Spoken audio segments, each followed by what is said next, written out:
Պարոն վարչապետ, շարունակելով գործընկերոջս հարցը, տեսեք, ձեր իշխանության գալուց 8 տարի հետո եւ նախընտրական խոստումից 5 տարի հետո դուք հայտարարում եք, որ մաֆիա կա համակարգում մետաստազներ գցած բոլոր ոլորտներում, հա, դատախազությունում, ոստիկանությունում, եւ արդյոք սա ձեր թերացումը եւ ձախողումը չէ, երբ միայն խոստումից 5 տարի հետո եք պարզում, որ մաֆիա կա համակարգում, արդարադատության ոլորտը խայտառակ վիճակ է,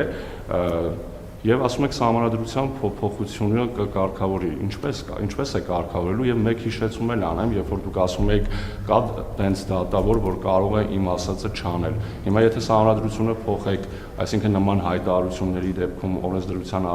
ինչ որ պատասխանատվության կենթարկվեք, թե ոչ։ Եվ եւս մեկ հարց, տեսեք, դուք խորհրդանում 3 եւ ձեր թիմակիցները մեղադրում են քաղաքական գործիչներին այս կամ այն կուսակցություններ գնալու վերադասավորումների համար։ Դա արդյոք քաղաքական process-ում նորմալ գործընթաց չէ։ Նաեւ մեղադրում եք, որ նախկին ՀԿ-ականներ են, Քոչարյանի թիմից են, գնում են այս թիմ, այն թիմ, արդյոք նորմալ գործընթաց չէ, նկատի ունենալով այն հանգամանքը, որ ձեր թիմում էլ այսօր կան շատ նախկին ՀԿ-ական անդամներ, պաշտոն զբաղեցնողներ եւ պատգամավորներ։ Նախ դատավորների իմ ասած չանելու մասին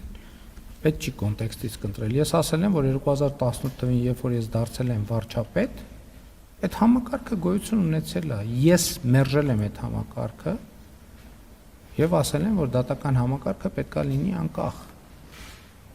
Բայց նկատի չեմ ունեցել, որ դատական համակարգը ինձնից պետք է անկախ լինի, մնացած շատերից կախված լինի։ Այստեղ է որ դիսբալանսները առաջանում է եւ այդ խնդիրը պետք է լուծենք եւ այդ խնդիրը իմիջայլոց ասեմ նաեւ մենթալիտետային է, մտածողության խնդիր է, սոցիալ-հոգեբանական խնդիր է, կրթության խնդիր է, կարողությունների խնդիր է եւ այդպես շարունակ։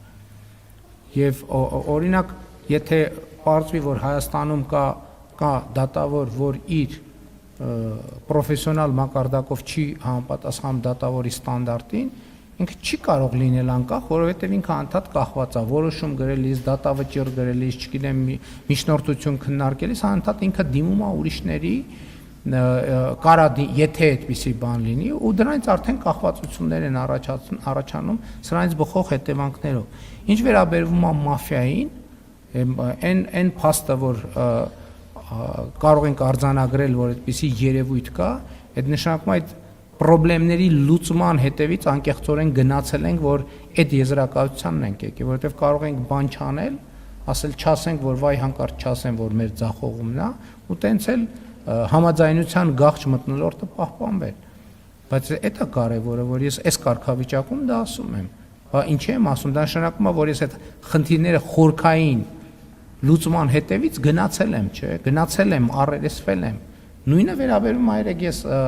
ազգային ժողովում ասեցի, նույնը վերաբերվում է նաև Ղարաբաղի հարցի հետ կապված, ինչու ես ասել Արցախը Հայաստան է եւ վերջ, այն մյուս բաների հետ կապված, որտեղ մենք գնացել ենք այդ հարցերի հետևից։ Մենք չենք ասել, որ լավ երկիրը թող եւս 30 տարի էսկետի վրա, դե տարեկան 30 զո, 10 զո եւ այլն, տենց եւս ու երկիրը այս փակուղում շարունակի մնալ։ Մենք գնացել ենք հարցերի հետևից, որտեղ պատասխանատու ենք վերաբերվել։ Ես չի ասի, դուք ասցիք արդարադատության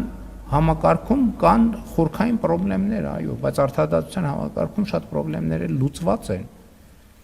Բայց ֆունդամենտալ առումով, եթե ինչ որ խնդրեմ մի հատված լուծված է, չի նշանակում, որ դա մենք պետք է գոհունակությամբ պետք է ջփակենք, ոչ, այդ պետք է շարունակվի։ Եվ այո, մաֆիան կա այդ թվում քաղաքական արտահայտությամբ եւ քաղաքական մակարդակով, որովհետեւ իրանք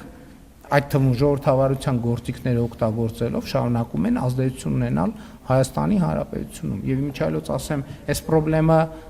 կա նաև բազմաթիվ ուրիշ զարգացած երկրներում, որտեղ միտեղ հաջողությամբ են լուծում, մյուս տեղը պակաս հաջողության են լուծում։ Մենք համոզված ենք, որ մենք այդ խնդրեմը հաջողությամբ ֆունդամենտալ արմատական ձևով կլուծենք